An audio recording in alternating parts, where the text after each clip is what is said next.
नमस्कार। मैं अपने चैनल में आपका एक बार फिर से स्वागत करता हूं और आज के इस वीडियो में मैं आपसे बात करने वाला हूं एनामली स्कैन के बारे में। मैं आज आपको बताऊंगा कि एनामली स्कैन क्या होता है, इसको कब किया जाना चाहिए, इसको कौन से डॉक्टर करते हैं, इस स्कैन को करने में लगभग कितना टाइम लगता है, इस स्कैन के बेनिफिट्स क्या हैं और लगभग कितने परसेंट एनामली या विकृतियां जो बच्चे में होने वाली हैं वो पता की जा सकती हैं इस स्कैन के माध्यम से। साथ ही साथ मैं आपको बताऊंगा कि आपको किन चीजों का ध्यान रखना है जब आप एनामली स्कैन के लिए जाएं। तो एनामली प्रेगनेंसी के दौरान होने वाला एक स्कैन है जिसके माध्यम से हम बच्चे में एनामलीज या विकृतियां जानने की कोशिश करते हैं। तो ये स्कैन बहुत ही इंपॉर्टेंट स्कैन होता है। वैसे तो सबसे ज़्यादा इंपॉर्टेंट स्कैन, जैसे कि मैंने पहले की वीडियोस में बताया, कि एंटी स्कैन होता है। तो एक अर्ली एनामली स्कैन हम उस समय भी करते हैं। तो उस समय भी जैसे कि हम देखते हैं कि बच्चे के स्ट्रक्चर्स कैसे हैं, बच्चा कैसा अभी दिख रहा है, उसके इंटरनल और एक्सटर्नल ऑर्गन्स कैसे हैं। लेकिन उस टाइम तक बच्चा बहुत ही छोटा होता है। तो एनामली स्कैन बहुत ही इंपॉर्टेंट स्कैन होता है प्रेगनेंसी के दौरान। तो एनामली स्कैन को 19 से 22 हफ्ते के बीच में किया जाता है। 19 हफ्ते से पहले अगर हम एनामली स्कैन करते हैं तो उस समय तक बच्चे के बहुत सारे ऑर्गन इतने बड़े नहीं होते हैं जिनको अल्ट्रासाउंड के माध्यम से अच्छे से देखा जाए। तो इसलिए यह स्कैन 19 हफ्ते के बाद किया जाता है और 22 हफ्ते से पहले किया जाता है। 22 हफ्ते से पहले इसलिए किया जाता है क्योंकि जो हमारी इंडिया में जो गवर्नमेंट की जो गाइडलाइन है मेडिकल टर्मिनेशन ऑफ प्रेगनेंसी की या बच्चे को अबॉर्ट करने की, वो पहले तो 20 हफ्ते थी, अब उसको बढ़ाकर 24 हफ्ते तक किया गया है। मतलब अगर बच्चे में कोई विकृति निकलती है तो आप 24 हफ्ते तक बच्चे का अबॉर्शन कर सकते हैं। पर बेहतर है कि 22 हफ्ते तक हम एनामलीज डिटेक्ट कर ले। अगर उस समय तक एनामलीज डिटेक्ट हो जाती हैं तो हमारे पास इन्वेस्टिगेट करने के लिए या फिर और कंसल्टेशन के लिए 2 हफ्ते का समय और होता है। तो इसलिए इस स्कैन को 19 से 22 हफ्ते के बीच में किया जाता है। अच्छा, इस स्कैन को कौन से डॉक्टर्स कर सकते हैं? तो इस स्कैन को कोई भी फीटल मेडिसिन स्पेशलिस्ट कर सकता है। साथ ही साथ वो रेडियोलॉजिस्ट जो काफी समय से फीटल स्कैन कर रहे हैं या जो एक्सपीरियंस्ड हैं, वो इस स्कैन को कर सकते हैं। और इस स्कैन को जनरली प्रीमियम अल्ट्रासाउंड मशीन के द्वारा ही किया जाना चाहिए। इस स्कैन को मुख्यतः ट्रांस एब्डोमिनल या पेट के द्वारा ही स्कैन करके देखा जाता है, पर साथ ही साथ ट्रांसवेजाइनल स्कैन या योनि मार्ग द्वारा भी इस स्कैन की से कुछ चीजें देखी जाती हैं। तो मुख्यतः जो स्कैन होता है वो ट्रांस एब्डोमिनल स्कैन होता है। तो एनामली स्कैन के बहुत सारे नाम होते हैं, जैसे कि anomaly scan, target scan, TIFFA scan, level 2 scan, fetal anatomy scan. सामान्यतः इस स्कैन को टारगेट स्कैन या फिर लेवल 2 स्कैन कहा जाता है। तो जैसा कि इसका नाम है टारगेट स्कैन, तो इस स्कैन के माध्यम से हम बच्चे के एक एक ऑर्गन को टारगेट करके देखते हैं कि कहीं उसमें कोई विकृति तो नहीं आ रही है। साथ ही साथ इसमें हम बच्चेदानी को पूरा एग्जामिन करते हैं, कहीं बच्चेदानी में कोई एबनॉर्मेलिटी तो नहीं है, उसकी बनावट में कोई एबनॉर्मेलिटी तो नहीं है, उसमें कहीं कोई फाइब्रॉइड तो नहीं आ रहा है। साथ ही साथ हम प्लेसेंटा की लोकेशन देखते हैं कि प्लेसेंटा किस जगह पर है और प्लेसेंटा सही है या नहीं है। साथ ही साथ बच्चे के आसपास पानी, जिसको हम एमनियोटिक फ्लूइड बोलते हैं, वो कैसा है, वो सफिशिएंट अमाउंट में है या नहीं है। इसके बाद हम बच्चे को सिर से लेके पैर तक पूरा स्कैन करते हैं और इस स्कैन में लगभग 30 से 40 मिनट का समय लगता है सामान्यतः, अगर बच्चे में कोई एनामली नहीं दिख रही है तो। लेकिन अगर कोई एनामली बच्चे में दिखती है या फिर बच्चे की पोजीशन सही नहीं मिल रही है, क्योंकि ये बहुत ही डिटेल्ड एग्जामिनेशन होता है बच्चे का, तो क्या होता है कि हमें हमारे पास पूरी गाइडलाइन होती है कि हमें कैसे किस ऑर्गन को किस पोजीशन में देखना है। अगर वह ऑर्गन उस पोजीशन में नहीं दिख रहा है तो हम फिर वेट करते हैं, आपको घूमने के लिए बाहर भेज सकते हैं, थोड़ा सा हम आपको वॉक कराएंगे, थोड़ी देर हम वेट करेंगे और उसके बाद हम वेट करेंगे कि बच्चे की पोजीशन चेंज हो। जब बच्चे की पोजीशन चेंज हो जाएगी तो फिर हम उसको फिर से एग्जामिन करते हैं। मान लीजिए अगर 2 से 3 बार देखने के बाद भी अगर बच्चे की पोजीशन चेंज नहीं हो रही है तो फिर इस स्कैन के लिए आपको दूसरे दिन या फिर बाद में भी बुलाया जा सकता है। तो इससे बिल्कुल परेशान नहीं हो कि इतना टाइम क्यों लग रहा है, क्योंकि हमारे पास पूरे मापदंड हैं कि इस स्कैन पर्टिकुलर एक ऑर्गन को इस व्यू में या इस प्लेन में ही देखना है। अगर हम उस प्लेन के अलावा किसी प्लेन में देखने की कोशिश करते हैं तो हो सकता है कि हम कोई विकृति मिस कर जाएं। तो इसलिए ये बहुत ही दोनों के लिए, डॉक्टर के लिए और साथ ही साथ जो प्रेग्नेंट महिला है उसके लिए, दोनों के लिए ये बहुत ही धैर्य वाला स्कैन होता है। तो सबसे पहले हम बात करते हैं कि इनमें इन ऑर्गन्स में हम क्या एनामलीज देखते हैं। जैसे कि हम हेड की एनामलीज देखते हैं, हेड का शेप कैसा है, उसके अंदर ब्रेन अभी तक कितना डेवलप हुआ है, जो अभी तक की जो जेस्टेशनल एज है उस समय तक जो बच्चे का जो ब्रेन है वो उतना डेवलप हुआ है या नहीं हुआ है, कहीं कोई एनामली तो नहीं आ रही है, हेड में कहीं कोई शॉर्ट मार्कर तो नहीं दिख रहा है। इसके बाद जैसे हम नेक में एनामलीज देखने की कोशिश करते हैं कि नेक सही दिख रही है या नहीं दिख रही है। फिर हम थोरैक्स को या जो बच्चे की जो छाती है उसमें देखते हैं कि लंग्स ठीक हैं या नहीं है, हार्ट ठीक है या नहीं है, हार्ट स्ट्रक्चरली नॉर्मल है या नहीं है। साथ ही साथ हम उसका हार्ट के फंक्शन को भी एग्जामिन करते हैं, हार्ट रेट देखते हैं, उसकी रिदम कैसी है वो देखते हैं।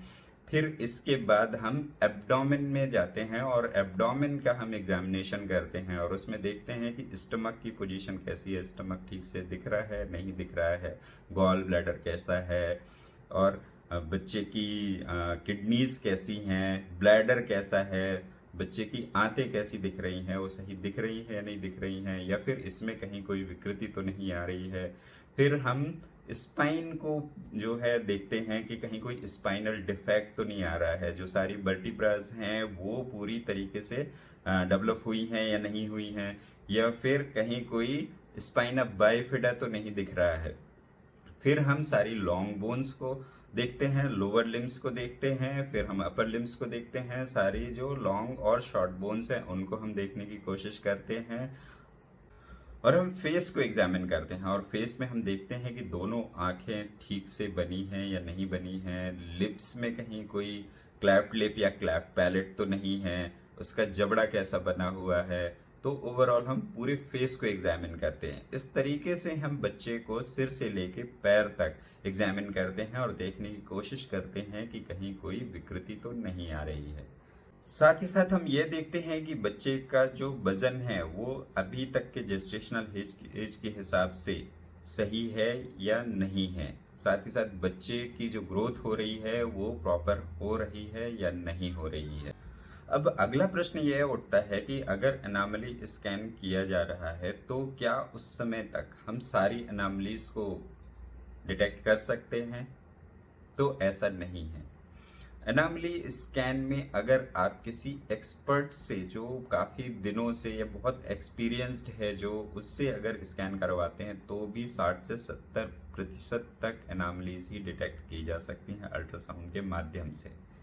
जो बची 30 से 40% एनामलीज हैं वो अनडिटेक्टेड होती हैं। और आपको ये भी ध्यान रखना चाहिए कि ये जो इस रिपोर्ट है, एनामली स्कैन है, ये उस दिन तक की बच्चे की पोजीशन है कि अभी तक कोई एनामली है या नहीं है।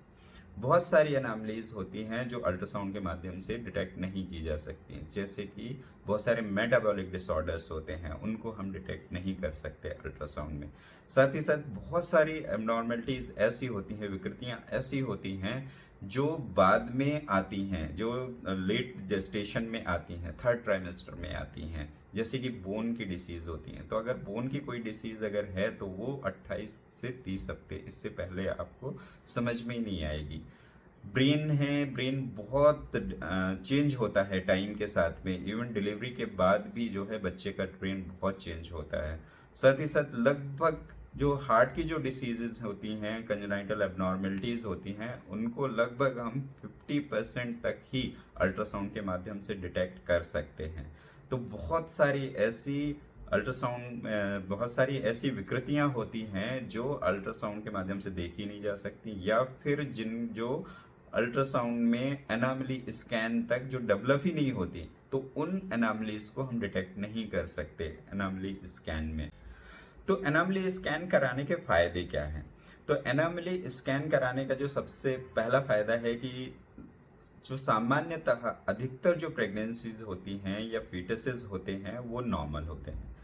तो उस टाइम तक हमें ये पता चल जाता है कि हाँ, हमारा बच्चा अभी तक नॉर्मल है, तो आगे भी ज़्यादा संभावना है कि कोई विकृति नहीं आए। लेकिन मान लीजिए कि अगर उस समय तक कोई विकृति डिटेक्ट हो जाती है, तो फिर हमारे पास फिर टाइम है डिसीजन लेने का कि हमें आगे इस बच्चे का क्या करना है। तो उसके लिए आपको फिर अपने फीटल मेडिसिन एक्सपर्ट से फिर बात करनी है। वो आपको बताएंगे कि ये अनामली जो है, ये विकृति बच्चे में के लिए लाइफ के साथ कंपेटिबल है या नहीं है। अगर यह लाइफ के साथ कंपेटिबल नहीं है तो फिर इस बच्चे को आगे लेके जाने का कोई मतलब नहीं है, और हम इजिली 24 वीक्स के अंदर तक उस बच्चे को डिसकंटिन्यू कर सकते हैं। पर बहुत सारी एनामलीज ऐसी भी होती हैं जो जिसके साथ बच्चा एक अच्छा जीवन जी सकता है। तो उसके बारे में फिर फीटल मेडिसिन एक्सपर्ट आपसे बात करेंगे, आपको बताएंगे कि हमें आगे और कौन से टेस्ट करने हैं, इस बच्चे के लिए हमको और किन डॉक्टर्स से मिलना है, और आगे हमें क्या प्लान करना है।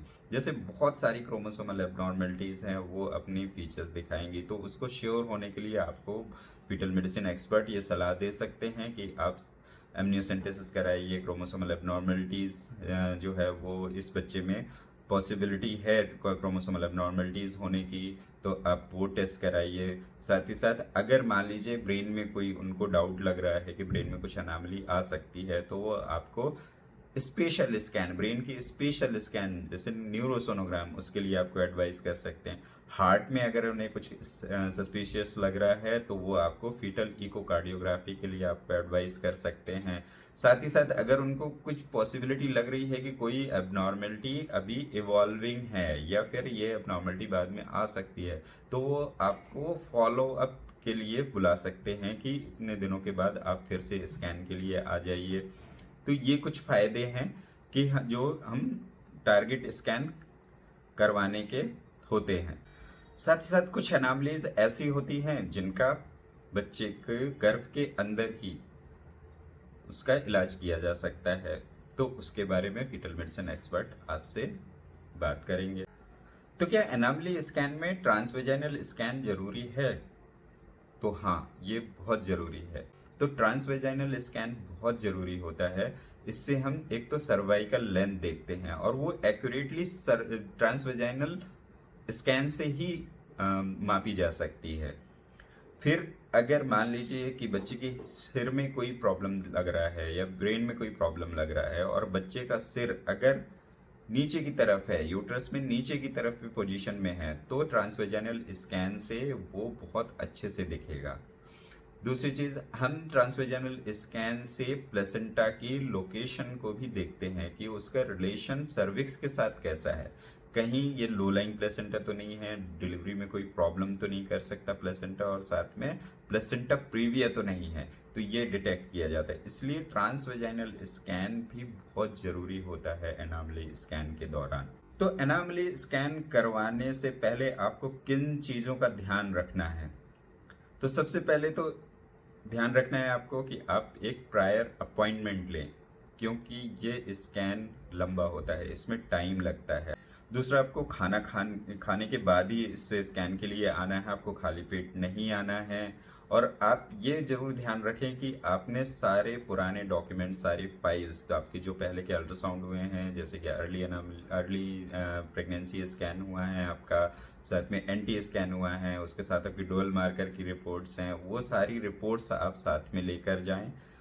और वहां पर पहुंचने के बाद आप अपने नंबर आने का पेशेंस के साथ वेट करें। तीसरी चीज, अगर बच्चा ठीक से नहीं दिख पा रहा है और डॉक्टर आपको बोलते हैं कि आप वॉक करिए या फिर आप दूसरे दिन आइए, तो उनकी बात मानिए, वो जैसा कह। तो अगर मैं इस पूरी वीडियो को अगर समराइज करूं तो एनॉमली स्कैन बहुत ज़रूरी स्कैन है और ये 19 से 22 हफ्ते के बीच में किया जाता है और इससे हम बच्चे में होने वाली एनॉमलीज का पता लगाने की कोशिश करते हैं। लगभग 60 से 70% ही एनॉमलीज अल्ट्रासाउंड के द्वारा डिटेक्ट की जा सकती हैं और इस समय तक वही एनॉमलीज डिटेक्ट होती हैं जो उस समय पे प्रेजेंट होती हैं। इस स्कैन में बहुत टाइम लगता है, ये टाइम टेकिंग है और एक बच्चे के एक एक ऑर्गन को डिटेल में देखने की कोशिश की जाती है। तो इस स्कैन को जरूर करवाएं और इसे मिस ना करें। ये वीडियो आपको कैसा लगा कमेंट करके जरूर बताएं और साथ ही साथ अगर आपके कोई और भी प्रश्न हो तो आप वो कमेंट करके मुझसे पूछें। मैं आशा करता हूं कि ये वीडियो आपको पसंद आया होगा। मिलते हैं अगले वीडियो में, तब तक के लिए धन्यवाद।